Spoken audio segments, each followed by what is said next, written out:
And in this case, the half-life equation is going to look a little tiny bit different because we have to look at the reaction a little bit differently. So our units for rate are going to be a little bit different, and our units on time are going to be a little bit different. So it's very common to talk about radioactive decays in terms of a decay constant, which is lambda instead of k. So that's going to be one of the main differences. So don't let that mess you up. It still means pretty much the same thing. It's just when we're talking about radioactive decay, it's a lot easier to use a decay constant. So we'll see why that is here in just a second. One of the most common uses of this half-life equation is for carbon dating. So you may have heard about people finding an ancient sample of some organic tissue and then using carbon dating to determine its age. And you do this because carbon-14 is a radioactive element. So it is made inside the upper atmosphere where, a neutron is reacting with nitrogen, makes carbon-14. That carbon-14 gets into our atmosphere, and then as we inhale air, some of this carbon-14 gets inside of us. So what happens is, over time, we actually become in equilibrium with the carbon-14. Our carbon-14 levels remain constant. So even though the carbon-14 is constantly decaying inside of our body, we're replenishing that carbon-14 by inhaling it. So the amount of carbon-14 inside of living things is pretty much steady. And the thing is when something stops breathing, it stops absorbing carbon-14, and then now that carbon-14 level doesn't stay constant, it starts to drop down. So carbon-14 actually undergoes a type of beta decay. So we learned that in nuclear reactions, and it's known that the half-life is 5.73 times 10 to the third years. So it's you can use this to date things maybe not that old, but fairly old. In this case, because we're looking at radioactive decay, it's going to be kind of hard to find the concentration of something, and we're not in a solution. So what they do is they look at radioactive decay in terms of the number of disintegrations per minute.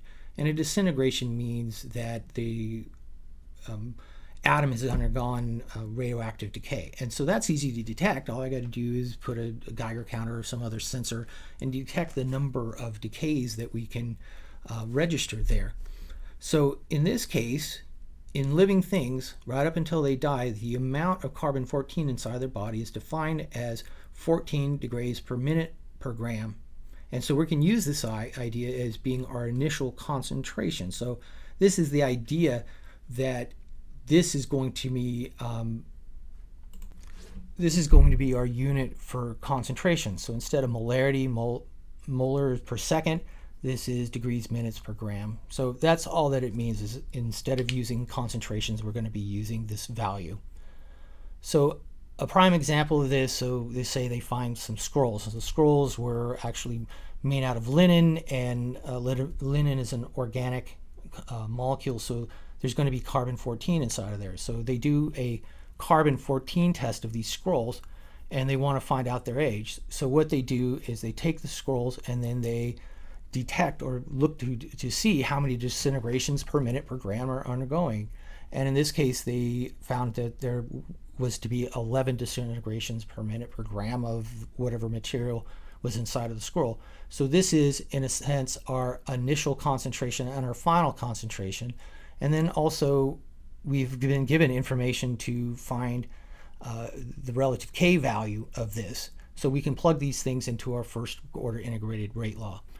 So here, and I kind of mentioned this before, this is a really common trick where they give you the half-life, but in reality what you need is in this case the decay constant, or what would be the rate constant, and then plug that into our first order integrated rate law equation.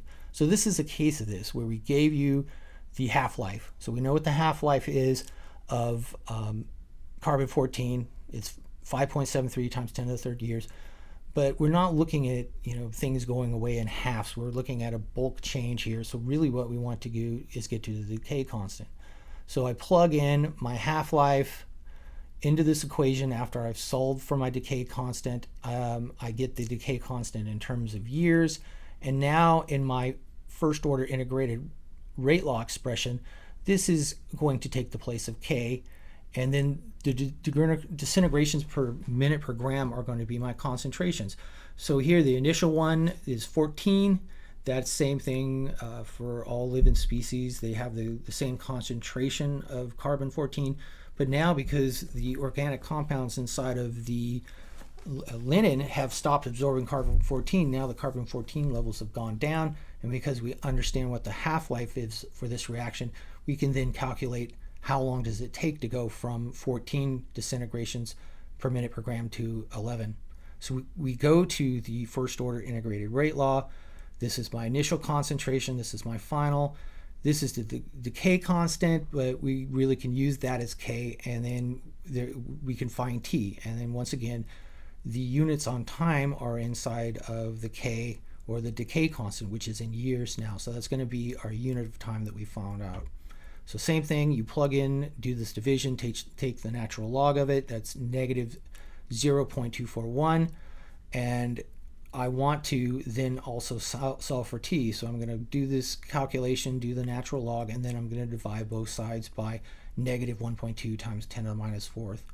We get this in, and the unit of years comes to the top, and we get our answer of time. How long did it take to go from 14 to 11 disintegrations per minute per gram? It took about 2.0 times 10 to the third years, or 2,000 years.